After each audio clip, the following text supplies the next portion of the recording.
दोस्तों वैसे तो वैज्ञानिक ज्यादातर प्राचीन खोजों के बारे में कोई ना कोई डिटेल तो दे ही देते हैं, पर इसके बावजूद भी दुनिया में कुछ ऐसी खोजें एग्जिस्ट करती हैं जिनके बारे में आम इंसान तो क्या, खुद वैज्ञानिक भी बोलने से कतराते हैं। तो चलिए जानते हैं ऐसी ही कुछ प्राचीन खोजों के बारे में हमारी इस वीडियो के जरिए। Number 10, the electromagnetic pyramid. दोस्तों साइंटिस्ट ने हाल ही में the great pyramid of Giza से एक बहुत ही चौंका देने वाली खोज की है जो आपके दिमाग को हिला कर रख देगी। असल में जर्मनी और रशिया के कुछ वैज्ञानिकों ने इस बात के एविडेंस खोजे हैं कि पिरामिड के अंदर एक इलेक्ट्रोमैग्नेटिक एनर्जी मौजूद है, जिसके बाद से ऐसा कहा जा रहा है कि पिरामिड को कभी भी सिर्फ दिखाने के लिए उपयोग नहीं किया जाता था और ना ही एक कब्र के रूप में इसका इस्तेमाल किया जाता था, बल्कि ये एक बहुत बड़ी बैटरी या कहे पावर प्लांट्स थे जिसके चैम्बर्स के द्वारा एनर्जी को एक जगह से दूसरी जगह ट्रांसफर किया जाता था। लेकिन अब सवाल आता है कि अगर इलेक्ट्रिसिटी या इलेक्ट्रोमैग्नेटिक एनर्जी को बनाया जाता है तो आखिर वो एनर्जी कहां खर्च की जाती थी? वेल, इसका जवाब आज किसी के पास नहीं है। वैसे आपका इसके बारे में क्या सोचना है, हमें कमेंट करके जरूर बताएं। नंबर 9, इनका का मागना। दोस्तों हमें इनका का मागना मॉन्यूमेंट के बारे में जितनी भी इंफॉर्मेशन मिली है वो सभी एंशिएंट लेजेंड से मिली है, जिनके बारे में हमें ज्यादा जानकारी नहीं है, और ये बात इस डिस्कवरी को काफी मिस्टीरियस बना देती है। अगर हम इनका का मयाना की बात करें तो ये एक मैसिव स्टेयरकेस है जिसे कि सॉलिड रॉक से बनाया गया है। साथ ही इसमें सीट्स, नाइक्स और कई मिसहैपन स्टेप्स बने हैं जिन्हें कॉम्प्रेस्ड ऐश की मदद से कार्व किया गया था। अब आपके मन में ये सवाल जरूर आ रहा होगा कि एंशिएंट पीपल इन स्टेयरकेस का इस्तेमाल किस काम में करते थे। तो आपको बता दें कि उस समय के लोग इनका ज्यादातर इस्तेमाल सेरेमोनियल एक्टिविटीज के लिए किया करते थे। हालांकि आज के समय में लोग इनका इस्तेमाल बैठने और आराम करने के साथ साथ अपने आप को री एनर्जाइज करने के लिए करते थे। नंबर 8, जाइगेंटिया। दोस्तों अब बारी है जाइगेंटिया की, जो पूरी दुनिया की सबसे मिस्टीरियस मेगालिथिक टेंपल कॉम्प्लेक्सेस में से एक है और ये माल्टा के गोजो आइलैंड पर मौजूद है। इस जगह को इतना मिस्टीरियस इसलिए बताया जाता है क्योंकि यहाँ जो ह्यूमन हैबिटेशन के एविडेंस मिले हैं वो आज से तकरीबन 7000 साल पुराने हैं। कहा जाता है कि करीब 5000 बीसी में यहाँ रहने वाले अर्ली न्यूलिथिक पीपल ने सबसे पहले प्रिमिटिव वोट्स को बनाया था। आपको बता दें कि जाइगेंटिया में कई स्टोन टेम्पल्स बनाए गए थे, जिनमें से कई तो आज भी खड़े हुए हैं, पर इनमें से एक कुछ अननोन रीजन की वजह से अधूरा पड़ा हुआ है। साथ ही यहाँ पर फर्स्ट टेम्पल को 3600 बीसी में बनाया गया था और लास्ट इनकम्प्लीट टेम्पल को 2900 बीसी के अराउंड बनाया गया था। इन टेम्पल्स की इतनी ओल्ड डेट्स ही जाइगेंटिया को वर्ल्ड की second oldest existing man made religious structures बनाती है। नंबर 7, द ब्रोकन मेहर।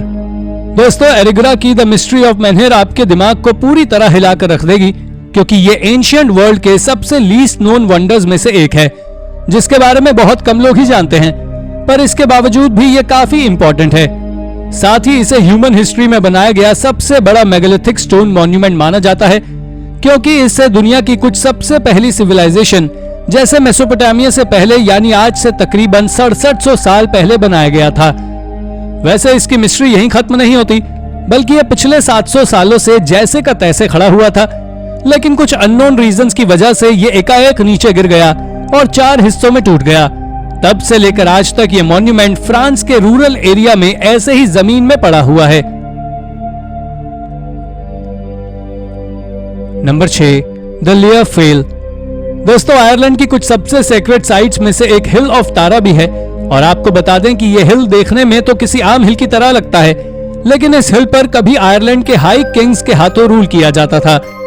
आज के समय में आयरलैंड की कैपिटल डबलिन के बहुत पहले हिल ऑफ तारा भी आयरलैंड की कैपिटल हुआ करती थी। यहाँ कुछ सबसे पहले कंस्ट्रक्शन के काम को करीबन 3200 बीसी में किया गया था और उस समय में इस हिल पर हाई किंग्स का कब्जा था। शायद ही आपको जानकारी हो कि उस समय के कुछ क्रीपी बरियल चैम्बर और पाइल्स के अलावा कुछ भी आज मौजूद नहीं है, और इन बचे हुए मॉन्यूमेंट में एक लिया फेल भी है। लिया फेल को आज के समय में स्टोन ऑफ डेस्टिनी कहा जाता है, और साथ ही इसे कई लोग आयरिश माइथोलॉजी से जोड़कर भी देखते हैं। अगर हम आयरिश माइथोलॉजी की माने तो इस पिलर में कई मैजिकल पावर्स भी हो सकती हैं, जो कि सच में काफी मिस्टीरियस बात है। Number 5, the Lolladoff plate. दोस्तों 1937 में नॉर्थ वेस्ट चाइना के बायान हार माउंटेन्स में चल रहे एक आर्कियोलॉजिकल एक्सपीडिशन में आर्कियोलॉजिस्ट को 716 ग्रेनाइट डिस्क्स मिली थी, जिन्हें बाद में ड्रोपा स्टोन्स के नाम से जाना जाने लगा। इन्हीं ग्रेनाइट प्लेट्स में से एक प्लेट को लोलाडॉफ प्लेट कहा जाता है, जिसके बारे में कई मेन स्ट्रीम आर्कियोलॉजिस्ट का कहना है कि ये सब फेक प्लेट्स हैं। हालांकि फिर भी कई एक्सपर्ट्स का मानना है कि ये डिस्क्स आज से 12,000 साल पहले अर्थ पर होने वाली इंटर गैलेक्टिक मीटिंग्स के बारे में बताती है, क्योंकि ये पूरी तरह हायरोग्लिफिक से भरी हुई है। साथ ही इन डिस्क में इलोंगेटेड स्कल वाली एलियन ममीज भी बनी हुई हैं, और जब इन पर स्टडी हुई तो साइंटिस्ट ने बताया कि अगर हम डिस्क पर बनी इमेजेस की माने तो ये एक्स्ट्रा टेरेस्ट्रियल की क्रैश लैंडिंग हो सकती है, जिसको खुद उस समय के इंसानों ने अपनी आंखों से देखा था। लेकिन ये बस एक थ्योरी है जो सच भी हो सकती है। Number 4, the shark teeth mystery. इसके बाद अब हम बात करने वाले हैं हाल ही में मिले फॉसिलाइज्ड शार्क टीथ के कलेक्शन के बारे में, जिसे एक 2900 साल पुरानी आर्कियोलॉजिकल साइट से खोजा गया है, और ये आर्कियोलॉजिकल साइट यरूशलेम की सिटी ऑफ डेविड में मौजूद है। हैरानी की बात तो यह है कि ये टीथ आज से तकरीबन 80 मिलियन साल पुराना है, जो कहीं न कहीं एंशिएंट ओशन से जुड़ा हुआ हो सकता है। इसलिए कई साइंटिस्ट ने तो इसे बाइब्लिकल किंग सोलोमन के दिनों के कलेक्शन का हिस्सा भी बताया है। इतना ही नहीं, कुछ रिसर्चर्स का मानना है कि ये फॉसिल अपनी रियल सेटिंग में नहीं है, बल्कि इससे छेड़खानी की गई है। अगर हम इस फॉसिल की डिस्कवरी की बात करें तो इसे एक आयरन एज के घर के फाउंडेशन में से खोजा गया है, जिसके बाद से ही इस फॉसिल के बारे में कई थ्योरी सामने आने लगी हैं। Number 3, the tomb of Senenmut. दोस्तों, द टूम्ब ऑफ सेनेनमट की डिस्कवरी के पीछे अमेरिकन आर्कियोलॉजिस्ट हर्बर्ट विनलॉक हैं, जिन्होंने इसे 1925 और 1927 के बीच में डिस्कवर किया था, और इस टूम्ब को ऑफिशियली TT353 कहते हैं। ये डेल अल्बारी और द टेम्पल ऑफ हैटशेपसेट के पास ही में मौजूद है। साथ ही अगर हम कई लेजेंड्स की माने तो सेनेनमट ने ही माइटी टेम्पल्स को डिजाइन और कंस्ट्रक्ट किया था, जो कि आज भी इजिप्ट में काफी फेमस है। इसके बाद अगर हम द टूम्ब ऑफ सेनेनमट की बात करें तो इसकी सीलिंग और वॉल्स को कई तरह सेलेस्टियल डायग्राम से कवर किया गया था, जो कि कहीं न कहीं ल्यूनर साइकिल्स और कॉन्स्टेलेशन को रिप्रेजेंट कर रही थी। और ये सारी चीजें देखने के बाद साइंटिस्ट और भी हैरान रह गए। Number 2, the Aztec crystal skull. दोस्तों, क्रिस्टल स्कल्स को पूरी दुनिया में होने वाली प्राइवेट और पब्लिक कलेक्शन में से खोजा गया है, जिन्हें कि एंशियंट मेसो अमेरिकन कल्चर का माना जाता है, और ये कल्चर बिल्कुल एज़टेक और माया के जैसे ही सेम कल्चर थे। इन स्कल्स को एक क्रिस्टलाइन मिनरल से बनाया गया था। साथ ही इन स्कल्स में से लगभग सभी बिल्कुल क्लियर और पूरी तरह मिल्की व्हाइट हैं।